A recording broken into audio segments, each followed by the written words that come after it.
Alright, so it's Henry once again, and in this video what I want to talk about is pricing rules for your AliExpress dropshipping store, how to price products on your store, how to price retail products on your store to make sure you're being profitable, to make sure you're getting enough from your store but still being able to sell at a large volume. So there is a number of guidelines that I would follow when pricing on my AliExpress dropshipping store, and I'm going to convey them to you in this video here. So to start off with, if you don't know the dropshipping model, and actually any supplier at all that you are getting goods from, you are generally going to get it at a lower cost. So on AliExpress, you might be getting some products from your store for $2, for $1, for $3, $5, whatever the case may be. You generally get these products on AliExpress for a lower price. So what you want to do is mark these goods up by generally at least 3 times the price that you got it for. So you will have at least a 3 times markup on your goods in general. And of course, on AliExpress, this can go up to 4 to 5 times, but generally you want to make sure it's at least 3 times the price that you got it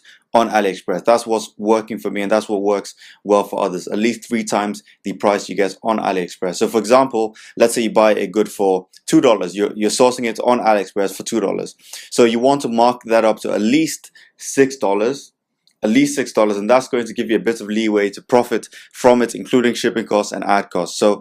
So if you're selling a good for $6, the markup isn't that high, and again, you might not be able to profit largely with that. So if you are buying a good for $2, you might even want to bump the price up by 4 to 5 times to make it around $15. In general, actually, on any store that I have, I do sell some goods under $20, but in general, to make sure that you are profitable with your campaigns, you want to make sure your goods are generally also above $20 or in the $20 range. That's going to allow you to have the cost for shipping, have the cost for your advertising, of course, on Facebook or with influencers, but still profit from that good. Because at the end of the day, you are in this for profit. You want to make sure your markups are good enough to profit from. So if you are using Oberlo, this is very easy to price up the goods before you put them on your store. Again, I've got a video on this channel on how to source products, on how to fulfill products with Oberlo. So just type in my name in the YouTube search bar and Oberlo, Henry Hien Oberlo, it should come up there. But regardless, if you are using Oberlo, it's very easy to do a markup on the products. You just select whether you want to bump up the prices by $3, want to bump by 3 times the amount, or by 4 times the amount, whatever the case may be. It's very easy to do on Oberlo. And just a little side note in terms of the pricing that you choose for your final store, as I mentioned, you want to bump up these prices by at least 3 times the cost that you're getting it for. But with psychological pricing as well, just as a side note, you want to make sure the price on your store have $0.99 or $0.97, because for whatever reason that seems cheaper in buyers' brain. So for whatever reason, psychologically, when people see $0.97, like $9.97 or $9.99, that seems a bit cheaper than if it was $10. So again, you want to price these accordingly on your store and make sure that you use 97 or 99. Again, you can split test which works best for you on your stores. Another thing that you want to do in terms of prices is, if you want to get a general idea of what prices are going to be good on your store, you want to compare, just as an idea, you might compare prices of similar goods on Amazon or similar goods on eBay, or just search up 10 competitors that you can find in the same niche as you with similar branding and whatnot, and then you can check what prices they've got on their stores for similar products, and that's going to give you an idea of the price range that you can charge for your store. And in terms of where you should position your brand, I would say make sure your prices are not too on the low end, even though that's going to get you probably more sales, because you want to make sure you are not perceived as a very cheap brand. That's what I recommend with the stores that I have, and I recommend you to do the same. Don't price your products too cheap. So a tip that you can do is price your products on the verge of what you would be willing to have on your store. For example, if I actually want to sell a product for $25, what I'll do on my store is normally I'll price it for about $20.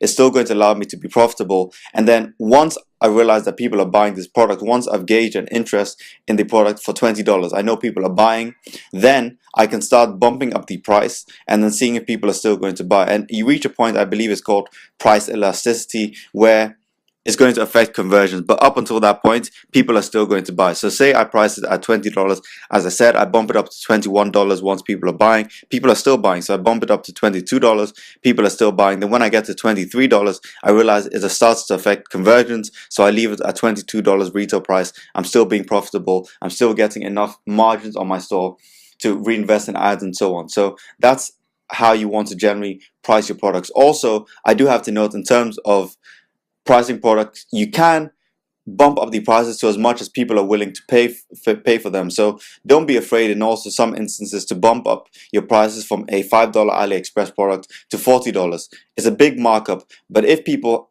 feel there's enough perceived value for that product, they're still going to buy it regardless. Under $40 is still sort of an impulse buy. So as long as there's enough perceived value on that product, people are still going to buy that product. Don't be afraid of bumping up AliExpress products for as much as from $5 to $40 if you want to try that out. A good way to increase perceived value on your store, as a side note, is also from using things like influencers. If you look at even more traditional brands, for example, what's the difference between a shoe from Nike and just any other generic sports brand?